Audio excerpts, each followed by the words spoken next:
ክርስቶስ ተንሥአ እሙታን በዐቢይ ኃይል ወሥልጣን አሰሮ ለሰይጣን አግዓዞ ለአዳም ሰላም እምይእዜሰ ኮነ ፍስሐ ወሰላም። ጌታ ኢየሱስ ናትናኤልን ወደ እርሱ ሲመጣ አይቶ ስለ እርሱ ተንኰል የሌለበት በእውነት የእስራኤል ሰው እነሆ አለ። ናትናኤልም ከወዴት ታውቀኛለህ አለው። ጌታ ኢየሱስም መልሶ ፊልጶስ ሳይጠራህ ከበለስ በታች ሳለህ አየሁህ አለው። ናትናኤልም መልሶ መምህር ሆይ አንተ የእግዚአብሔር ልጅ ነህ፣ አንተ የእስራኤል ንጉሥ ነህ አለው። የዮሐንስ ወንጌል ምዕራፍ 1 ከቁጥር 48 እስከ 51። በስመ አብ ወወልድ ወመንፈስ ቅዱስ አሃዱ አምላክ አማስሩ ሐሙስ ለወርሃ ግንቦት በዛቲ ዕለት ኮነ ስምዐ ቅዱስ ስምዖን ሐዋርያ አሃዱ እምአሰርቱ ወክልኤቱ ሐዋርያት። አንድ አምላክ በሚሆን በአብ በወልድ በመንፈስ ቅዱስ ስም ግንቦት 15 በዚች ቀን ከ12ቱ አንዱ ሐዋርያ ስምዖን ምስክር ሆኖ አረፈ። እርሱም ናትናኤል ተብሎ ይጠራል። በገሊላ አውራጃ የቃና ሰው ነው። የኦሪትና የነቢያትን መጻሕፍት ተምሮ ያወቀ ነው። መንፈሳዊ ቅናትም በውስጡ አለበት። ስለዚህም ቀናኢ ተባለ። እርሱ ንጹሕ ፊት አይቶ የማያዳላ በሃይማኖቱም እውነተኛ ነው። ስለዚህ ፊልጶስ ስለ እርሱ ሙሴ የጻፈለትን የዮሴፍ ልጅ የሚሉትን የናዝሬቱን ክርስቶስን አገኘነው ባለው ጊዜ ከናዝሬት ደግ ሰው ሊወጣ ይችላልን? አለው እንጂ አላደላለትም። ፊልጶስም ታይ ዘንድ ና አለው። በመጣ ጊዜም የክብር ባለቤት ጌታችን ይህ በልቡ ሽንገላ የሌለበት እውነተኛ እስራኤላዊ ነው አለው። አሁንም ምስጋና ወደ መቀበል አልተመለሰም። በየት ታውቀኛለህ አለው እንጂ ልብንና ኩላሊትን የሚመረምር ጌታችንም ፊልጶስ ሳይጠራህ በፊት በበለስ እንጨት ሥር አየሁህ አለው። ያን ጊዜም የተሰወረውን የሚያውቅ አምላክ መሆኑን ተረድቶ ጌታዬና ፈጣሬ በእውነት አንተ የእግዚአብሔር ልጅ የእስራኤልም ንጉሥ ነህ አለው። እንደ ሌሎቹ መምህራን አልተቃወመም። እነርሱ ከዚህ የሚበልጥ ድንቅ ተአምራትን ኃይሎችን አይተው ለእውነት አልተገዙምና። ስለ እርሱ እንዲህ ተብሏል። ጎልማሳ ሆኖ ሳለ ከአሕዛብ ወገን ከሆነ ጎልማሳ ጋር ተጣልቶ አንዲት አመታት መትቶ ገደለው። በቤቱ አጸድም ባለ ዕፀ በለስ በስሩ ቀበረው። ይህንንም ማንም አላወቀበትም። ሁለተኛም በሕፃናት እልቂት ጊዜ እናቱ በአገልግል ውስጥ አድርጋ በበለስ እንጨት ላይ ሰቅላ ትሸሽገው እንደነበረ በጭልታም አውርዳ አጥብታ መልሳ ትሰቅለዋለች። የመከራውም ጊዜ ጸጥ እስካለ ድረስ እንዲህ ታደርግ ነበረ። መድኃኒታችንም በምልክት ከእርሱ የሆነውን በገለጠለት ጊዜ የተሰወረውን የሚያውቅ ሁሉን የሚመረምር በእውነት የእግዚአብሔር ልጅ እንደሆነ ተረዳ። ያን ጊዜም ራሱን ዝቅ አድርጎ ለመድኃኒታችን ተገዛለት። ከዚችም ሰዓት ጀምሮ ተከተለው። ከ12ቱ ሐዋርያትም ጋር ተቆጠረ።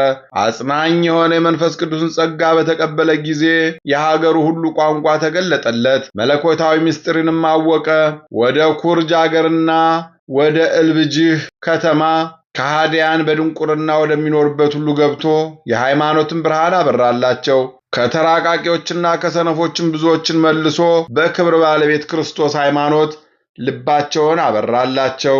የክርስትና ጥምቀትንም አጥምቆ ነጣቂ ተኩላ የነበሩ የዋሃን በጎች አደረጋቸው። ሁለተኛም ወደ ሌሎች ከሃዲያን አገሮችም ወደ በራንጥያ ደሴትም ሂዶ በውስጣቸው እስከሰበከ ይዘው ጽኑ ስቃይንም አሰቃዩት። እርሱ ግን ኃይልና ብርታትን ተጨመረ። በእግዚአብሔርም ኃይል ሙታንን አስነሳ። እንዲያጠምቃቸውም ለመኑት። የክርስትና ጥምቀትንም አጠመቃቸው። ብዙ ዘመንም ኖረ። ከዚያ በኋላ ከሃዲያን ይዘው በእንጨት ላይ ሰቀሉት። በዚህም ምስክርነቱን ፈጽሞ ከወንድሞቹ ሐዋርያት ጋር የማይጠፋ መንግሥትን ወረሰ። ለእግዚአብሔር ምስጋና ይሁን። እኛንም በከበረ ሐዋርያ ጸሎት ይማረን። ለሁላችንም የክርስቲያን ወገኖች በረከቱ ትድረሰን ለዘላለሙ አሜን። በዚች ቀን በላይኛው ግብፅ ውስጥ በደንደራ ከተማ 400 ሰዎች በሰማዕትነት ሞቱ። ብዙ ስቃይንም ሲያሰቃዩአቸው ከኖሩ በኋላ የምስክርነታቸውን ፍጻሜ በዲዮቅልጥያኖስ ዘመነ መንግሥት መጨረሻ ራስን በመቁረጥ ሆነ።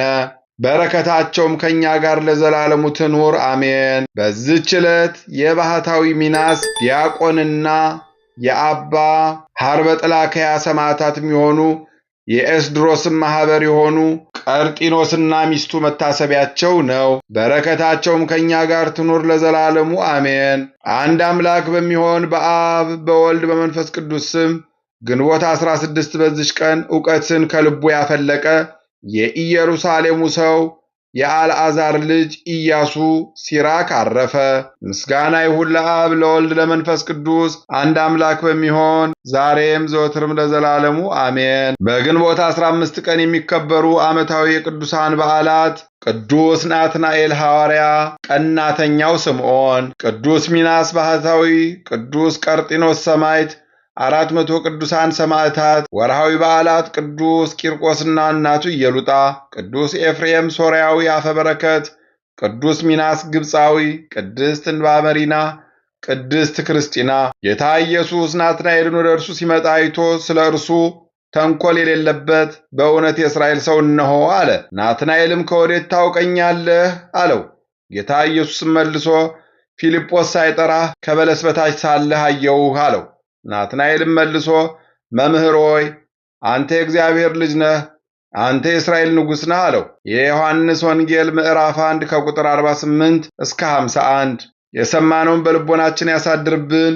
ከቅዱሳን አባቶቻችን ከቅዱሳት እናቶቻችን ከቅዱሳን ሰማዕታት በረከት ረድኤት ያሳትፈን። ይቅርታውን ቸርነቱን አያርቅብን። ለብርሃነ ትንሣኤው ለብርሃነ ዕርገቱ በሰላም ያደረሰን አምላክ እንዲሁ ደግሞ ለበዓለ ጰራቅሊጦስ በሰላም በጤና ያድርሰን። ለቅዱሳን ሐዋርያት የወረደውን ጸጋ መንፈስ ቅዱስ እኛም እንድናገኝ አምላክ በቸርነቱ ይፍቀድልን። የመንፈስ ቅዱስን ጸጋ በእያንዳንዳችን ላይ ያሳድርብን። የቅዱሳን ሐዋርያት በረከታቸው ይደርብን። ለዓለሙ ሁሉ ሰላምን፣ ፍቅርን፣ አንድነትን ይስጥልን። ነፍሳተ ሙታንን ይማርልን፣ ሕያዋንን ይጠብቅልን። በጸሎታቸው አትርሱን አስቡን ያሉትን በቸርነቱ ያስብልን። ሕፃናትን አሳድጎ ለቁም ነገር ያብቃልን። አሜን። አቡነ ዘበሰማያት ይትቀደስ ስምከ ትምጻእ መንግሥትከ ወይኩን ፈቃድከ በከመ በሰማይ ኢየሱስ ክርስቶስ ከመ ይስረይ ለነ ኃጣውኢነ ተማኅፀነ ብከ ኃይለ እግዚአብሔር አቢይ ኦ እግዚእ ኢየሱስ ክርስቶስ ስረይ ኃጢአቴ ወኃጢአተ ኩሉ ሕዝብከ እማእሰረ ኃጢአት እግዚአብሔር ይፍታ። እግዚአብሔር ይባርክ። ሰላም ያሳደረ ሰላም ያውለን፣ ሰላም ያዋለን፣ ሰላም ያሳድረን። ይቆየን።